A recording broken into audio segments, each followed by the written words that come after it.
బట్టతలతో బాధపడుతున్నారా?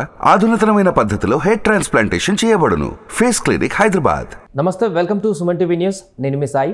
ఆంధ్రప్రదేశ్ ఎన్నికలు దగ్గర పడుతున్నటువంటి సందర్భంలో ఇప్పటికే వైసీపీ అన్ని అభ్యర్థుల లిస్టు ప్రకటించగా టీడీపీ తాజాగా మూడో లిస్టుని ప్రకటించింది.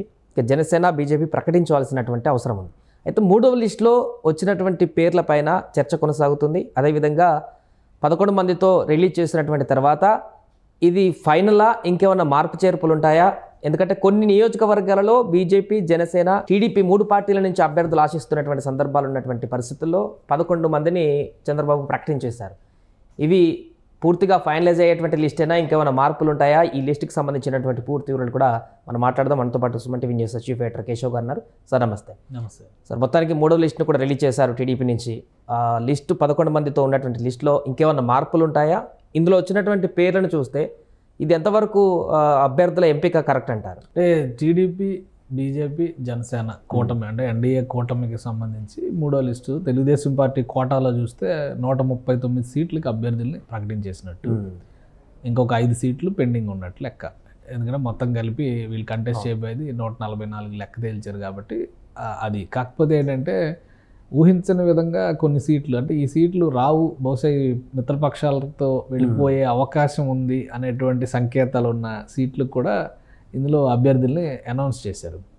ప్లస్ జనసేన పార్టీ అధికారికంగా ఒక 7-8 సీట్లు ప్రకటించింది. మిగతా వాటికి సంబంధించి ఫైనల్ చేసింది. వాళ్ళకి ఆ సదరు అభ్యర్థుల్ని పిలిచి మెటీరియల్ కొంత హ్యాండ్ ఓవర్ చేసినటువంటి పరిస్థితి ఉంది తప్పితే వీళ్ళే అభ్యర్థులను అధికారికంగా ప్రకటించాలి. అది కూడా గ్రౌండ్ లెవెల్లో చాలా ఇబ్బందికరమైనటువంటి సంకేతాలు ఇస్తున్నాయి. ఈ బీజేపీ పరిస్థితి అయోమయం జగన్నాథం. ఇక ఎందుకంటే పొత్తు అనే విషయంలో క్లారిటీ ఇచ్చారు, సీటు నంబర్ విషయంలో క్లారిటీ ఇచ్చారు, అభ్యర్థులు ఏ సీట్లు అనే విషయంలో క్లారిటీ ఇవ్వలేకపోతున్నారు. అది రకరకాల ట్రోలింగ్స్ నడుస్తున్నాయి. పురంధేశ్వరి గారు రాజీనామా చేశారని, మళ్ళీ అదేదో ఫేక్ లెటర్ అని, ఇవన్నీ. కానీ బీజేపీ ఒక అయోమయ స్థితిలో ఉన్నటువంటి పరిస్థితి. బీజేపీలో ఉన్నటువంటి అయోమయం కూటమికి చేటు తీసుకురాకుండా చంద్రబాబు నాయుడు గారు జాగ్రత్తలు తీసుకున్నట్టు కనిపిస్తుంది. అందుకనే ముందు ఎక్కడ బలమైన అభ్యర్థులు ఉన్నాయి, ఎక్కడ అవకాశాలు ఉన్నాయి అనేది ఒక క్లారిటీ తీసుకునేటువంటి క్రమంలో 11 సీట్లు అనౌన్స్ చేశారు.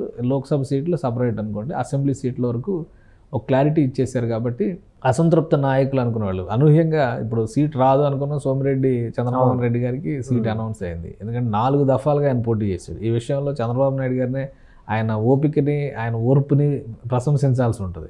2004 నుంచి ఆయన సీట్ ఇస్తూనే ఉన్నాడు, ఈయన ఓడిపోతూనే ఉన్నాడు వరుసగా. అదే నియోజకవర్గం, కనీసం నియోజకవర్గం కూడా మారడం లేదు. సో మళ్ళీ ఇప్పుడు ఆయనకి అదే సీట్ ఇచ్చారు. నిన్న మొన్నటి వరకు ఏమనుకున్నారంటే వాళ్ళ కుటుంబం నుంచి ఎవరికైనా సీట్ అనౌన్స్ చేసే అవకాశం ఉండొచ్చు అని అనుకున్నారు. బట్ మళ్ళీ ఆయనకే ఇచ్చారు. సో 5వసారి ఏం జరుగుద్దో చూడాలి. ఆ సీట్ ఒకటి. పెనమలూరు సీటు మీద బోడే ప్రసాద్ గారిని అప్రిషియేట్ చేయాలి. ఎందుకంటే నా వర్షన్ నేను చెప్పుకున్నాను, రకరకాల ఐవీఆర్ ఫీడ్బ్యాక్ అవి ఇవన్నీ అయిన తర్వాత నాకు అధిష్టానం మీద నమ్మకం ఉంది, నేను వైసీపీ వాడిని ప్రచారం చేస్తున్నారు, ఇదంతా తప్పు, అది ఇదని ఆయన ధోరణిలో ఆయన చెప్పారు. ఆయన ఓపికకి ఒక అవకాశం వచ్చిందని చెప్పి మనం అనుకోవచ్చు. అలానే ఆయనకు సీట్ అనౌన్స్ చేశారు. సో ఇట్లాంటివి మినహాయిస్తే మిత్రపక్షాలకు వెళ్ళే సీట్లు అనే దాని మీదే ఎవరు ఊహించలా. Narasaraopet seat last time BJP contest చేసింది 2014లో, ఈసారి బీజేపీకి ఇస్తారేమో. ఎందుకంటే అరవింద్ బాబు అనుచరులు కొంతమంది ఆత్మహత్యాయత్నాలు కూడా చేశారు. అంటే ఆ సీట్ రాదు అనేటువంటి సంకేతాలు ఉండబట్టే కదా చేస్తారు. బట్ డాక్టర్ అరవింద్ బాబు మాత్రం గత 5 ఏళ్లుగా నరసరావుపేట నియోజకవర్గంలో యాక్టివ్గా ఉన్నాడు. ఆయన పార్టీ తరఫున పనిచేశాడు. బీజేపీ నాయకుడు అంటే ఇప్పుడు ఎవరో ఒకరిని దిగుమతి చేసుకోవాలి. బీజేపీ దురదృష్టం ఏంటంటే అసెంబ్లీలో సరైనటువంటి నాయకులు లేకుండా 10 సీట్లకి డిమాండ్ చేసి ఒప్పించారు. దానివల్ల నష్టపోయింది జనసేన. టీడీపీ ఏదో 1 సీటు వదులుకున్నటువంటి పరిస్థితి ఉంది. ఇప్పుడు అక్కడ అభ్యర్థులు లేక మళ్ళీ ఇచ్చిన సీట్లు తప్పు ఇంకో చోట ఇవ్వండి. ఇప్పుడు వీళ్ళు ఏ సీట్లు అడుగుతున్నారో అక్కడ బలమైన, ఇప్పుడు నరసరావుపేట సీట్ నిజంగానే బీజేపీ వాళ్ళు అడుగుతున్నారు, ఇచ్చారనుకోండి, అరవింద్ బాబు కంటే బలమైన అభ్యర్థిని అక్కడ తీసుకొచ్చే అవకాశాలు బీజేపీకి ఉన్నాయా? లేదు. విజయవాడ వెస్ట్ని అడుగుతున్నారు, అక్కడ పోతిన మహేష్ జనసేన నుంచి యాక్టివ్గా ఉన్నాడు, అతని కంటే బలమైన అభ్యర్థిని బీజేపీ తీసుకురాగలుగుతుందా? అది లేదు.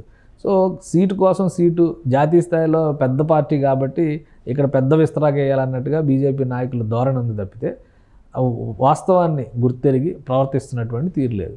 అందుకనే చంద్రబాబు నాయుడు గారు బహుశా ఇంకా టైం వేస్ట్ చేయడం అనవసరం అనేటువంటి ఉద్దేశంతో సీట్లకి సంబంధించి క్లారిటీ ఇచ్చేశారు. ఓన్లీ 5 సీట్లకు సంబంధించినటువంటి క్లారిటీ విషయంలో కూడా ఏవి పొత్తులో వెళ్తాయి అనేది కూడా క్లారిటీ రాలేదు కదా. ఇప్పుడు మళ్ళీ అనౌన్స్ చేసిన తర్వాత ఏమంటారు, అమలాపురం సీటు ఒకటి అనౌన్స్ చేశారు. రెండోవరకు ఏమనుకున్నారు, శెట్టిపత్తుల రాజబాబు జనసేన కేటగిరీలో వెళ్ళిపోద్ది ఆ సీట్ అని చెప్పి అనుకున్నారు. బట్ రాజబాబు ఎవరు ఊహించిన విధంగా ఆయన వెళ్ళి మిథున్ రెడ్డిని కలిశాడు. మిథున్ రెడ్డిని కలిశారన్న వార్త మొత్తం దావాన్లలా వెళ్ళింది. ఇప్పుడు ఆయనకి సీట్ ఇవ్వాలా వద్దా, ఇచ్చిన తర్వాత రేపు ఇంకో రాపాక వరప్రసాద్ తయారు చేసినట్టు అయింది అనేటువంటి ఆలోచన వచ్చి ఉండొచ్చు. కాబట్టి అక్కడ ఆల్రెడీ ఆనందరావు అని మాజీ ఎమ్మెల్యే లాస్ట్ టైం పోటీ చేసి ఓడిపోయినటువంటి తెలుగుదేశం పార్టీ నాయకుడు ఆయనకి సీట్ ఇచ్చేశారు. సో ఇలాంటివి ఉన్నాయి తప్పితే ఇందులో పెద్ద ఇబ్బంది పెట్టేవి అభ్యంతరకరమైన కొత్తగా మార్పులు చేర్పులు చేసినవి లేవు. కాకపోతే ఏంటంటే వీళ్ళకి సీట్ ఇస్తారా ఇవ్వరా అనుకున్నట్టుగా ఉన్న వాళ్ళందరికీ కూడా గౌతు శిరీషగా అనుకున్నారు ఫస్ట్ సీట్ ఇవ్వకపోవచ్చు, ఆమెను మార్చాలి నియోజకవర్గం అనుకున్నారు, మళ్ళీ ఆమెకి సీట్ అనౌన్స్ చేశారు. సో 1కి 10 సార్లు క్రాస్ చెక్ క్రాస్ వెరిఫికేషన్ జరుగుతుంది తెలుగుదేశం పార్టీలో. అలానే కూటమి పరంగా ఈ జాప్యం అవతల పక్షానికి అవకాశం ఇవ్వకూడదన్న ఉద్దేశంతోనే బహుశా చంద్రబాబు నాయుడు గారు ఇలాంటి నిర్ణయాలు తీసుకున్నట్టుగా కనిపిస్తుంది. ఆ క్రమంలోనే ఈ ప్రకటన వచ్చినట్టుగా మనం చూసుకోవాల్సి ఉంటుంది. అలాగే పార్లమెంటు సంబంధించిన అభ్యర్థులను కూడా ప్రకటించారు ఊహించినటువంటి విధంగా అభ్యర్థుల పేర్లు కూడా. ముఖ్యంగా హిందూపురం కూడా అక్కడ పరిపూర్ణానంద క్యాంపెయిన్ చేసినట్టు కనిపించింది మొన్నటిదాకా. ఆయన ఏ పార్టీలో ఉన్నారు తెలియదు కానీ మొత్తానికైతే ఆయన రంగంలోకి ఉన్నట్టుగానే ప్రచారం కనిపించింది. బీజేపీలో ఉన్న అయోమయ స్థితిని కూటమిలో రుద్దేటువంటి ఒక ప్రయత్నం జరుగుతుంది. దాని నుంచి జరిగేటువంటి నష్టం కూటమికి ఎక్కువ చేటు చేసేటువంటి పరిస్థితి ఉంది. బీజేపీ పొత్తులోకి రాకపోయినా ఎలాంటి నష్టం ఉండదు. కాకపోతే ఏంటంటే ఫెయిర్ ఎలక్షన్ జరగాలంటే బీజేపీ ఉండాలి అనేటువంటి వాదనను పవన్ కళ్యాణ్ బలంగా వినిపించారు. ఆ ప్రయత్నంలో భాగంగానే ఆయన కూటమిలోకి తీసుకొచ్చారు. దానికి కేంద్రంలో ఉన్నటువంటి పెద్దలు కూడా సహకరించారు. కానీ రాష్ట్రంలో ఉన్నటువంటి బీజేపీ రాజకీయ నాయకులు బీజేపీలో అంతర్గత రాజకీయాలు చేయడంలో బిజీగా ఉన్నారు. రాష్ట్రంలో రాజకీయాలు చేయడం కంటే కూడా వాళ్ళు బిజీగా ఉంది అంతర్గత రాజకీయాల్లో. సో అది నష్టం తీసుకొస్తుంది. ఒక ఆయనేమో హిందూపురం అంటాడు, ఇంకొక ఆయనేమో రాజంపేట అంటాడు, ఇంకొక ఆయన రాజమండ్రి అంటాడు, ఇంకొక ఆయన విశాఖపట్నం అంటాడు, ఆల్రెడీ నేను క్యాంపెయిన్ చేస్తున్నాను అంటాడు. వీళ్ళు నిజంగా ఒకవేళ ఎలక్షన్స్లో ఇండివిజువల్గా బీజేపీగా పోటీ చేస్తే 20,000 ఓట్లు కూడా వచ్చేటువంటి అభ్యర్థులు కారు.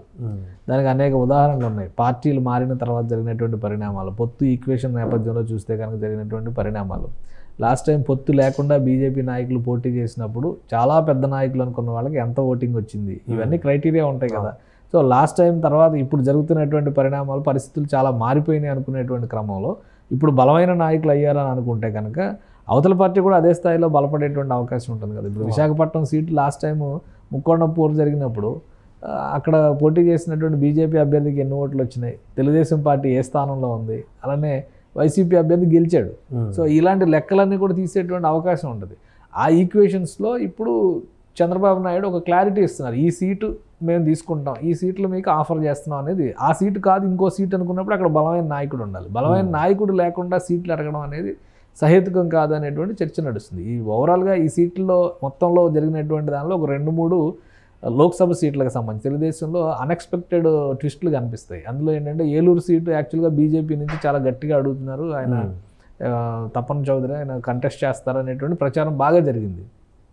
దానికి అభ్యర్థిని ప్రకటించారు, అది కూడా బీసీ అభ్యర్థిని ప్రకటించారు. అటువైపు ఇంకోవైపు నుంచి వైసీపీ ఆల్రెడీ కారుమూరు నాగేశ్వరరావు కొడుకుని అక్కడ అభ్యర్థిగా ప్రకటించేసినటువంటి పరిస్థితి. ఇప్పుడు అక్కడ బీసీ అభ్యర్థిని యనమల రామకృష్ణుడు అల్లుడు పుట్ట మహేష్ యాదవ్ని అక్కడ అనౌన్స్ చేశారు. సో ఇలాంటివి జరిగినాయి. ఈ పేర్లు వస్తాయని ఎవరు ఊహించలేదు. గతంలో కూడా అక్కడ ఎక్కువ కమ్మ సామాజిక వర్గం లేదంటే కాపు సామాజిక వర్గం నుంచి కంటెస్ట్ చేసినటువంటి పరిస్థితులు ఉన్నాయి. ఇంకొకటి బాపట్ల సీటు ఒకటి ఆసక్తికరమైనటువంటి మాజీ ఐపీఎస్ కృష్ణప్రసాద్ని రంగంలోకి దింపడం. వాస్తవానికి ఆయన తెలంగాణ నేటివ్ అనేటువంటి తెలంగాణ పౌరుడు, ఆ తెలంగాణ పౌరుడు అనలే, అందరూ భారతదేశ పౌరులే, కానీ తెలంగాణ డొమిసైల్ ఉన్నటువంటి వ్యక్తిగా ఆయన్ని చూసేటువంటి పరిస్థితి. ఐపీఎస్ ఆఫీసర్గా కూడా ఆయన ఎక్కువ కాలం తెలంగాణ పరిధిలో పనిచేశారు. అసలు తెలంగాణ బీజేపీకి అధికార ప్రతినిధిగా కూడా మొన్నటి వరకు ఆయన చేశారు. సడన్గా ఏపీలో తెలుగుదేశం పార్టీ తరఫున బరిలేదు. ఇలాంటి ట్విస్టులు ఉన్నాయి. ఈ సీటు విషయంలో ఉండవల్లి శ్రీదేవి అసంతృప్తి వ్యక్తం చేయడం. సో ఆమె పోటీ చేస్తే గెలుస్తుందా లేదా తర్వాత, ఎందుకంటే ఆమె ఇమేజ్ మొత్తం ఆమె పాడు చేసుకుంది. ఒక ఎమ్మెల్యేగా గెలిచిన తర్వాత నిలకడగా లేనటువంటి రాజకీయ మనస్తత్వంతో ఆమె ఇబ్బందికరమైనటువంటి పరిస్థితిని సృష్టించుకుంది. కాబట్టి ఒకవేళ గ్రౌండ్ లెవెల్లో ఫీడ్బ్యాక్ తీసుకుని ఉండడం వల్ల నిర్ణయాలు తీసుకోవచ్చు. సో ఓవరాల్గా ఎంపీ సీట్ల విషయంలో ఇలాంటి 2-3 సీట్లు మినహా ఇంకేమీ లేదు. అయితే బీజేపీకి అసంతృప్తి గురి చేసేటువంటి అంశాలు ఏంటంటే విశాఖపట్నం సీట్ అనౌన్స్ చేయడం, రాజమండ్రి అనౌన్స్ చేయలేదు కాబట్టి ఆప్షన్స్ ఉన్నాయని అనుకోవాలి మనం. హిందూపురం సీట్ అనౌన్స్ చేయడం, ఈ రెండు కొంత కన్ఫ్యూజన్ సృష్టిస్తున్నటువంటి, అంటే మళ్ళీ రేపు ఓడిపోయే సీట్లు ఇచ్చారనేటువంటి చర్చకు మళ్ళీ నాంది పలికేటువంటి పరిస్థితి. విజయనగరం సీటు మీద చర్చ జరుగుతుంది కాబట్టి విజయనగరం సీటుకి సంబంధించి ఇంకా ఎవరిని అనౌన్స్ చేయలేదు.